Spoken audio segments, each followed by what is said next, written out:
अस्सलाम वालेकुम। आप देख रहे हैं AST advance social talk travel with Gauhar और मैं हूं आपका गौहर अयूब। उम्मीद है कि आप सेहत और ईमान की बेहतरीन हालत में होंगे। जनाब, अभी कुछ दिन पहले मैंने वीडियो बनाई और जॉयलैंड के खिलाफ, और उसमें जो टर्म इस्तेमाल की वो LGBTQ।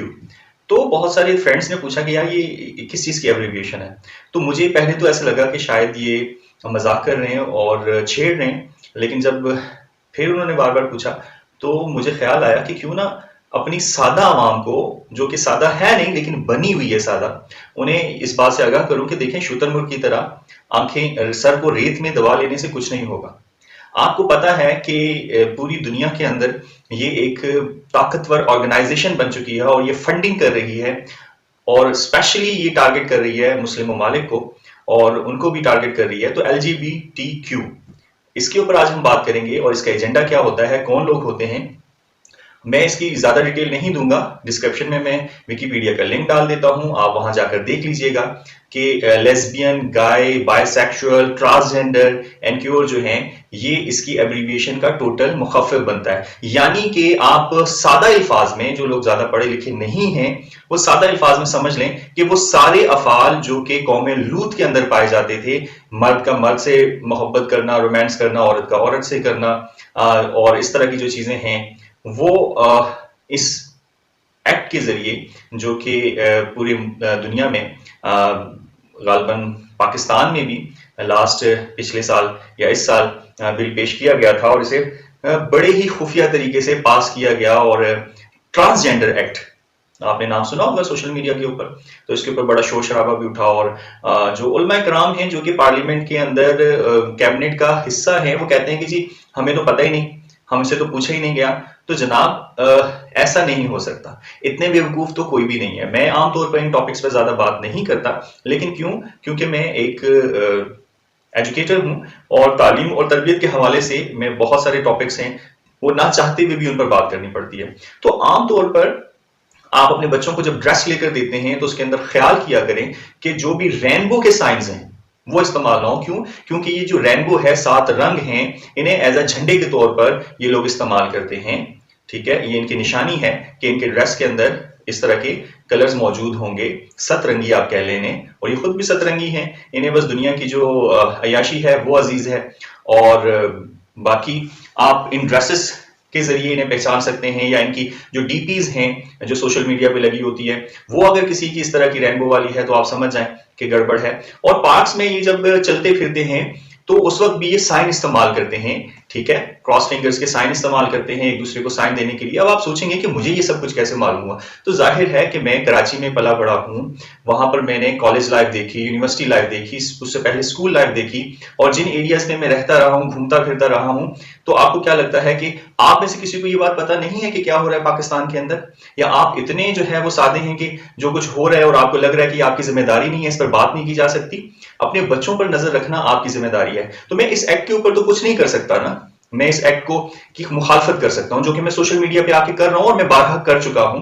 पहले ढके छुपे अल्फाज में करता रहा हूं, और अब मैं जरा खुलकर बात कर रहा हूं कि ये जो ट्रांसजेंडर है, कि मर्द होकर औरत सा महसूस करना, ये लोग किस तरह से हमारी जो इस्लामिक आइडियोलॉजी है इसे दागदार कर रहे हैं, और ये जो फेमिनिस्ट हैं और ये जो लेस्बियन एंड गे हैं, ये किस तरह से हमारे जो है ना हमारी रिवायतों को दागदार कर रहे हैं। और कोर्ट के अंदर केसेस भी मौजूद हैं कि लड़की लड़की से शादी करना चाहती है, लड़का लड़के से करना चाहता है, और वो सारी बातें लेकर जो है ये आड़ लेते हैं जो कुछ एक्ट्स की। और मजे की बात बताऊं कि ये बाज़ औक़ात तो सिर्फ इसलिए भी किया जाता है कि दूसरे ममालिक के अंदर जाकर सियासी पनाह ली जा सके। ठीक है, तो वीजा पर्पस के लिए भी लोग इस तरह की हरकतें करते हैं।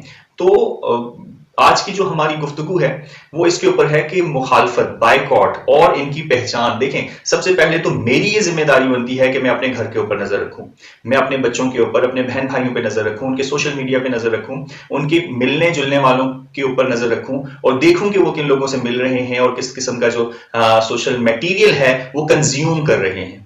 ठीक है, और फिर उसके बाद जहां तक मेरी रेंज है वहां तक मैं ये सारी चीजें अवेयरनेस दे सकूं, क्योंकि हर शख्स अपनी रियाया के बारे में जवाबदेह होगा क़यामत के दिन। ऐसा नहीं है कि अगर आपके घर में ऐसी हरकतें हो रही हैं तो जो आप अगर घर के सरबराह हैं तो आपसे कुछ नहीं पूछा जाएगा। तो मैं अपनी जो दायरे कार है, अपना जो रेडियस है, उसके अंदर अंदर इन सारी चीजों को कंडेम करता हूं। और मैं आपको पर्सनली बताऊं कि मुझे बहुत ज्यादा कराची में रहते हुए ऐसे लोगों से वास्ता पड़ा है कि जो इस तरह की एक्टिविटीज में मुलव्वस थे।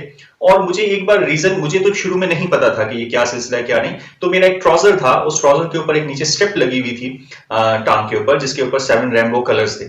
तो जब भी कभी वो ट्राउजर पहनकर मैं बाहर जाता तो मुझे कुछ अजीब सी इशारे और कुछ अजीब सी बातें महसूस होती। तो फिर जब मुझे थोड़ा सा महसूस हुआ कि यार खास इस ट्राउजर के साथ ही क्या प्रॉब्लम है, तो मैंने इस मटेरियल के ऊपर रिसर्च करना शुरू कर दी। और जैसे जैसे मैं रिसर्च करता गया, यकीन माने कि मेरे तो होश जो है वो उड़ गए कि क्या हो रहा है। और पाकिस्तान में हो रहा है, गांव देहातों में हो रहा है, ऐसे छोटे छोटे इलाकों में हो रहा है। और रोज आए दिन सोशल मीडिया के ऊपर आप देखते होंगे कि जी फलां गांव देहात में ये हो गया, और फिर उसके बाद कत्ल कर दिया गया। मदरसों के अंदर हो रहा है, स्कूलों के अंदर हो रहा है, कॉलेजेस के अंदर हो रहा है, यूनिवर्सिटीज के अंदर हो रहा है। और डीएचए में बहुत सारे ऐसे क्लब्स बने हुए हैं, जहां पे कराची डीएचए में, कि वहां पर ये सारी एक्टिविटीज होती हैं, वहां पे पार्टीज होती हैं, इनविटेशंस दिया जाता है। और जो टीनेजर्स हैं वो शुरू में थोड़ा सा शो ऑफ करने के लिए इन लोगों की गैदरिंग्स में जाकर बैठते हैं, और फिर वो इसमें ऐसे इस चक्कर में इस तरह से फंसते हैं कि फिर उसके बाद वो नशों की लत में लग जाते हैं, आइस की लत में लग जाते हैं, और बहुत ही खराब हालात चल रहे हैं। तो खुदारा शुतुरमुर्ग की तरह रेत में सर दबाने से कुछ नहीं होगा। बिल्ली जिस तरह से बिल्ली को देख के कबूतर आंखें बंद कर लेता है तो और ये समझता है कि बिल्ली मुझे नहीं देख रही, तो ऐसा कुछ नहीं होता। बिल्ली को वो नजर आ रहा होता है। आप अगर आपके इर्द गिर्द आग लग गई है तो आप ये सोचकर अपने घर में आराम से नहीं बैठ सकते कि आपके घर में आग नहीं लगी हुई, क्योंकि अगर आपके मोहल्ले में आग लगी है तो आपकी गली तक पहुंचेगी और फिर आपके घर तक भी पहुंचेगी। तो खुदारा आवाज उठाइए, खुदारा इन लोगों के हाथ रोकिए। और ये फॉरेन फंडिंग के जरिए हो रहा है। आपकी हाई क्लास जो है इसमें इन्वॉल्व है, सियासतदान इसमें इन्वॉल्व है, मीडिया इसमें इन्वॉल्व है, और जो अपर क्लास है, जो कि बहुत ज्यादा पैसा जिनके पास मौजूद है, वो पैसा खर्च करके इन सारी एक्टिविटीज को प्रमोट कर रहे हैं। और उसका एक वाजे इशारा जो है आपको मिल चुका है, जो कि इस वक्त एक मूवी है जिसके ऊपर बहुत ज्यादा बहस हो रही है, जॉयलैंड, और पाकिस्तान में उसके ऊपर जो है वो बैन लगा है। और उसके अंदर वो जो लफ्ज हैं जिनके ऊपर एतराज उठाया गया है, मैंने अब तक वो देखी नहीं है, लेकिन वो पूरी लिस्ट मेरे पास आई कि उनके अंदर क्या क्या डायलॉग और अल्फाज इस्तेमाल हुए हैं। तो यकीनन हमारे लिए ये लम्हा फिक्र है। और जो सो कॉल्ड एजुकेटेड लोग हैं जो इन चीजों को प्रमोट कर रहे हैं, तो यार आपने मरना नहीं है। कौम लूत का हाल आपने नहीं देखा था? आपको नहीं पता कि ये कितना बड़ा अजाब है?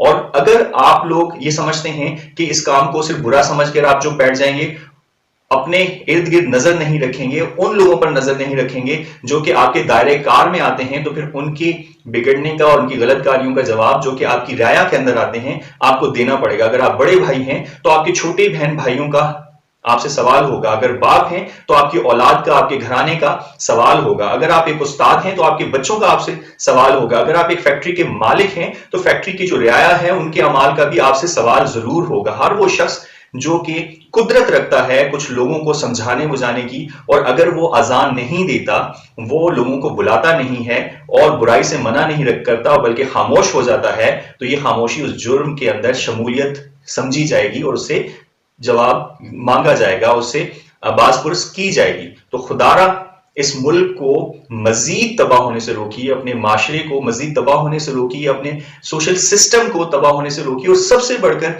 अपने जो इस्लाम के नजरियात हैं उनकी हिफाजत कीजिए ताकि हमारा ईमान सलामत रह सके।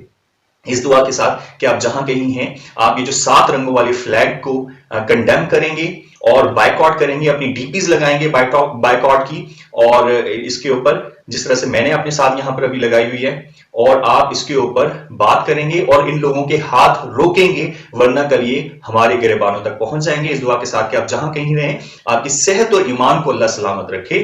गौहर अयूब को अगली वीडियो तक के लिए इजाजत दीजिए। अल्लाह हाफिज।